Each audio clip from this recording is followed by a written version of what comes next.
नमस्कार मित्रों, पीसीएस पाठशाला में आप सभी का स्वागत करता हूं। Madhya Pradesh assistant professor paper 1 की सीरीज चल रही है और यह सीरीज संख्या 11 है। यह 11वां क्लास है Madhya Pradesh assistant professor paper 1 का। तो आइए शुरुआत करते हैं।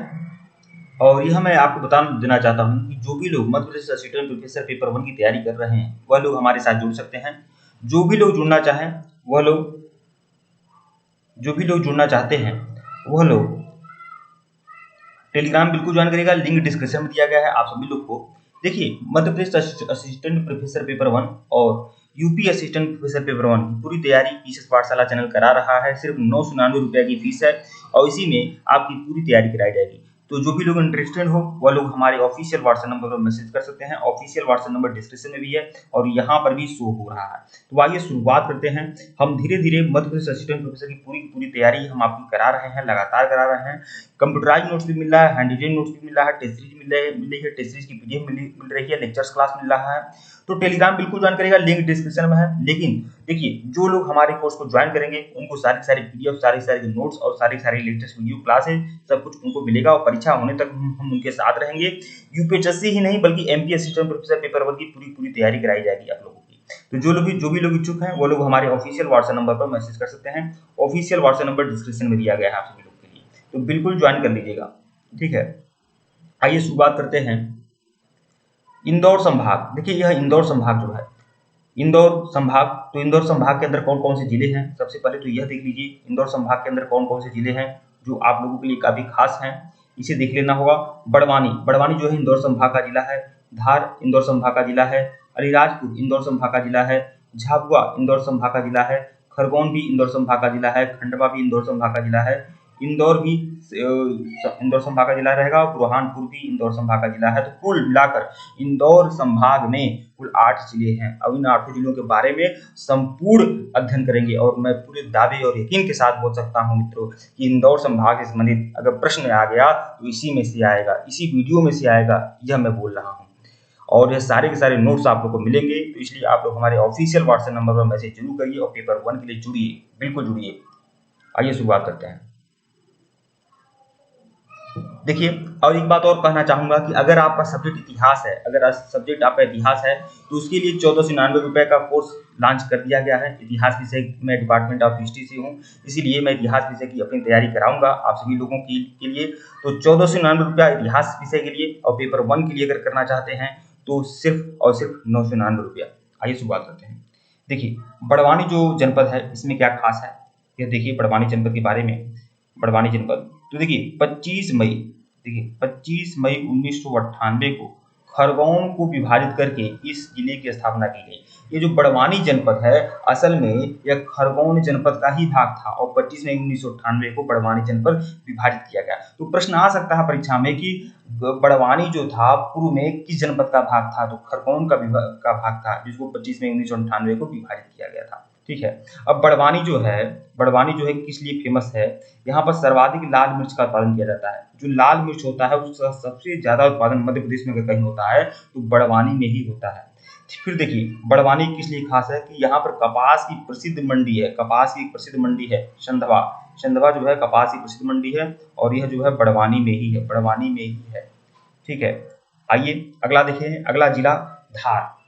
अब अगला जिला जो है धार है, धार। ठीक है, बहुत ही ऐतिहासिक नगरी है धार और जनपद भी है, इंदौर संभाग का हिस्सा भी है। तो देख लेते हैं धार के बारे में। तो देखिए, यहाँ पर धार में एक क्षेत्र है पीथमपुर जो है एक क्षेत्र है जो एक औद्योगिक नगर है और यह जो है धार में ही स्थित है। यह जो औद्योगिक नगर है धार में ही स्थित है। देखिए, पीथमपुर कहाँ है, तो यह आपका धार में है।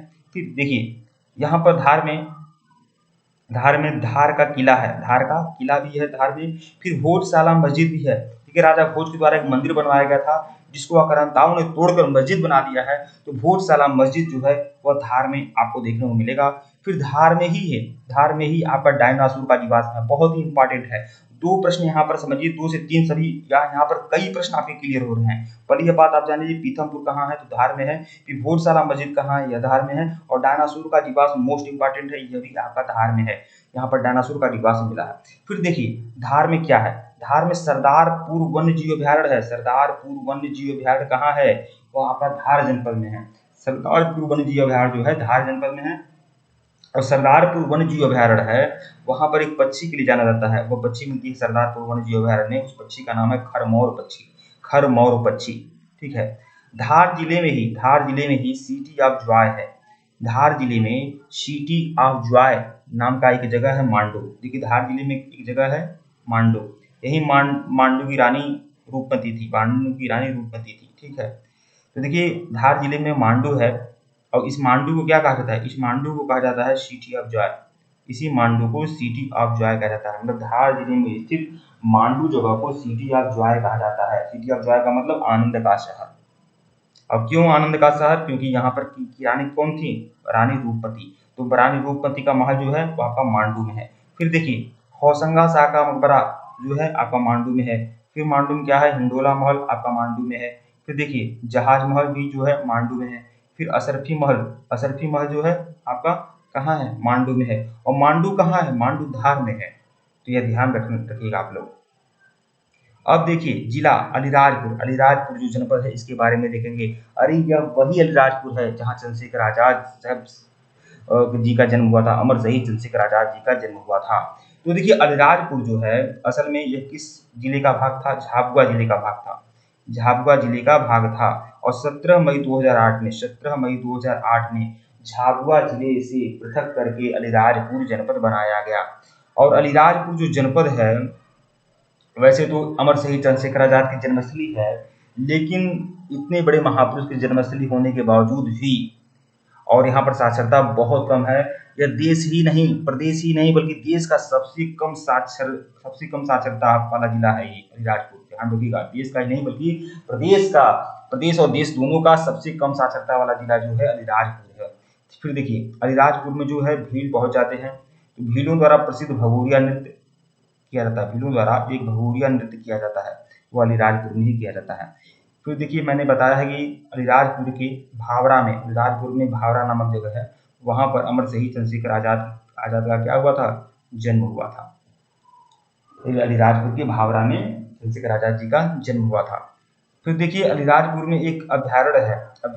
उस अभ्यारण्य का नाम क्या है? कट्टीवाड़ा मयूर अभ्यारण्य जो है आपका अलीराजपुर में है। तो यह भी ध्यान रखिएगा आप लोग। आगे देखिएगा झाबुआ। अब यही झाबुआ है जिससे पृथक करके अलीराजपुर बनाया गया है। तो आइए झाबुआ के बारे में देखेंगे। यह झाबुआ क्या है? तो यह जो झाबुआ है यह जनजाति बाहुल्य जिला है। यहाँ पर बहुत ज्यादा जनजातियां हैं। जनजातियों का बाहुल्य जिला है ये झाबुआ। ठीक है। यहाँ पर भील जनजाति सबसे ज्यादा संख्या में पाई जाती है। मैंने झाबुआ से ही अलग करके अलीराजपुर बना है, जहाँ भीलों द्वारा भगोरिया नृत्य किया जाता है। तो भाई जब अलीराजपुर में भील जाते हैं तो झाबुआ में होंगे ही होंगे। तो झाबुआ वह जगह है जहाँ पर जनजाति लोग बहुत ज्यादा मात्रा में है। और उन जनजातियों में कौन जनजाति सबसे ज्यादा मात्रा में है? तो भील जनजाति। तो झाबुआ में भील जनजाति की संख्या जो है सबसे अधिक पाई जाती है। ठीक है। झाबुआ के मेघनगर में, अब देखिए झाबुआ में एक जगह है मेघनगर। झाबुआ के मेघनगर में औद्योगिक विकास केंद्र स्थित है। झाबुआ के मेघनगर में औद्योगिक विकास केंद्र स्थित है।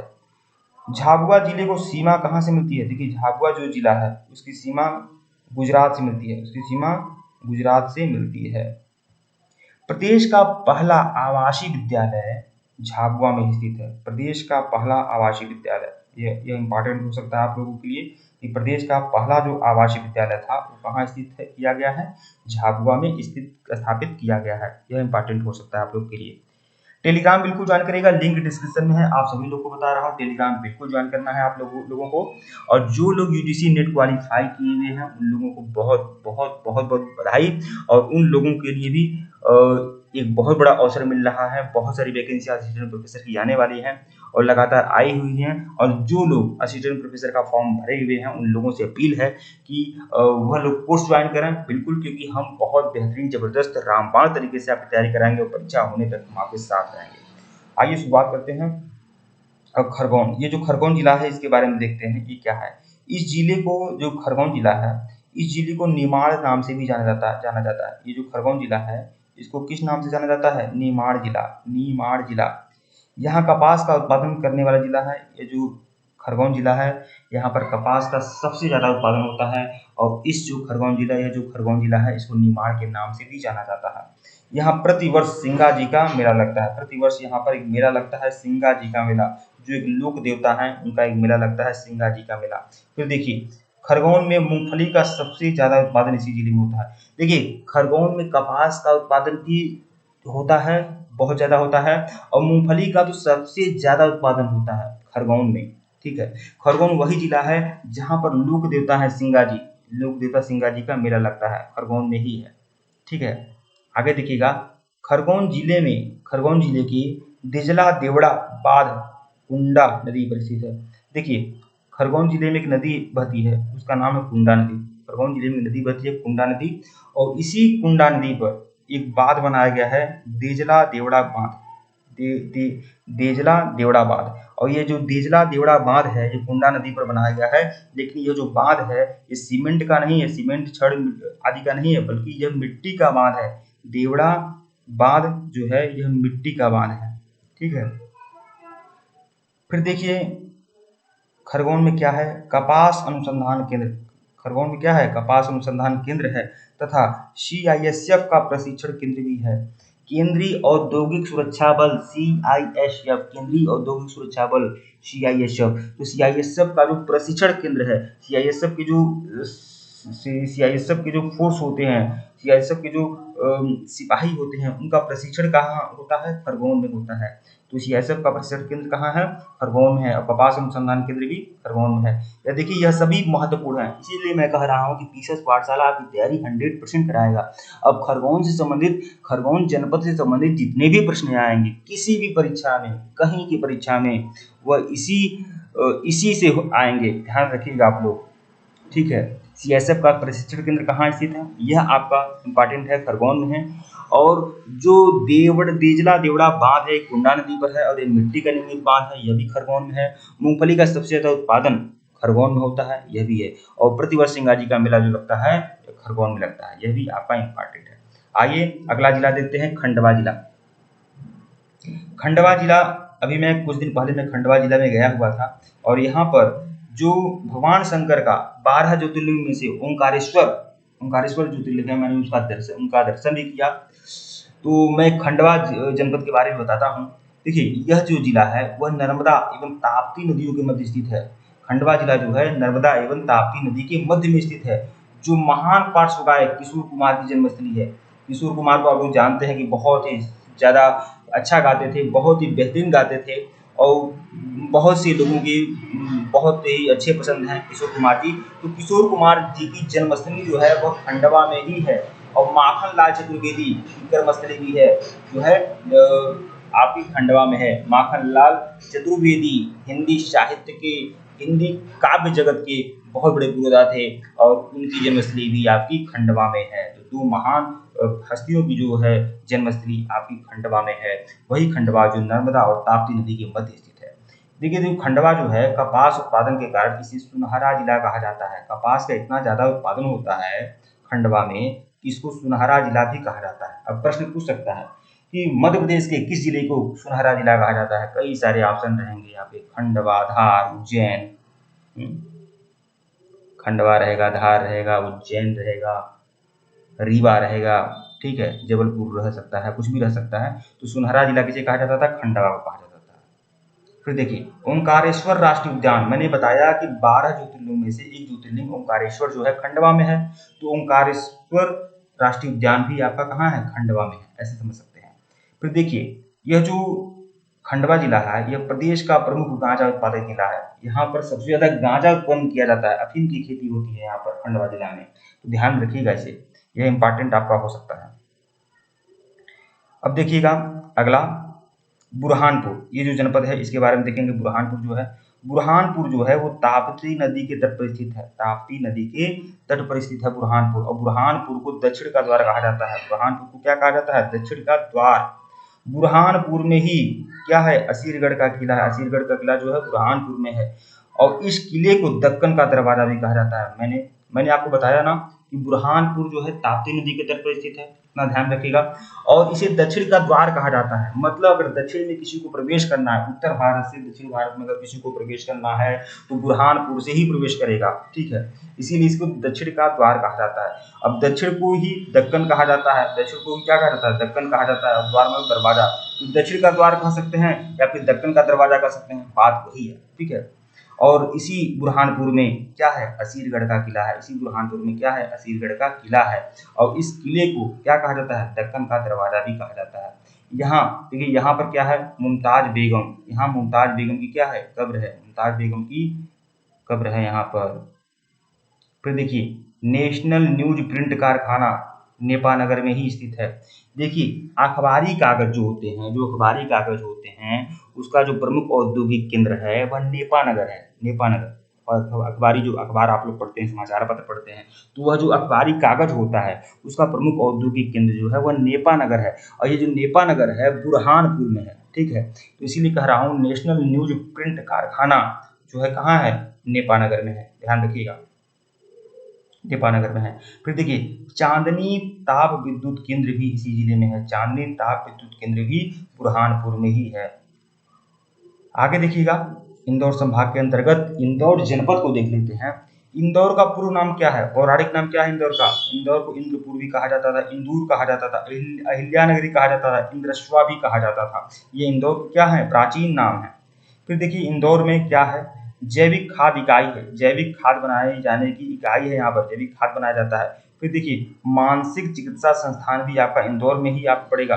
फिर मध्य प्रदेश लोक सेवा आयोग, देखिए मध्य प्रदेश का जो लोक सेवा आयोग है वो कहाँ है, इंदौर में है। मध्य प्रदेश का जो लोक सेवा आयोग है वह आपका इंदौर में है। फिर देखिए, वित्त निगम का जो मुख्यालय है वो कहाँ है, इंदौर में है। फिर पुलिस दया प्रशिक्षण स्कूल, वित्त निगम, फिर पुलिस दया प्रशिक्षण स्कूल जो है वह आपका क्या है,